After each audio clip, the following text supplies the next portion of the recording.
Tapos naninid ka ng Netflix.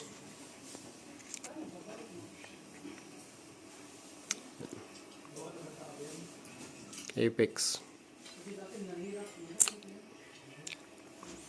Tapos ang kainuman mo. Si Kayla. Yan, ang laki nakabantay. Kayla, okay ka lang?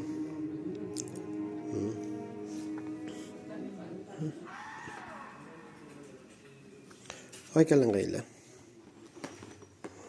Good boy to si Kayla. Tapos yung isa may pusa rito. Ayan. Yung mga kainuman mo dito sa bahay. Ayan, nakipaglaban niya sa labas eh. Kayla, dito ka lang ha. Samahan mo ako ha. Yan na si Kayla. Kaya siya meron ganito kasi lahat dinidilaan niya kaya bawal siya, allergy siya. May allergy siya. Good mo tayo Netflix.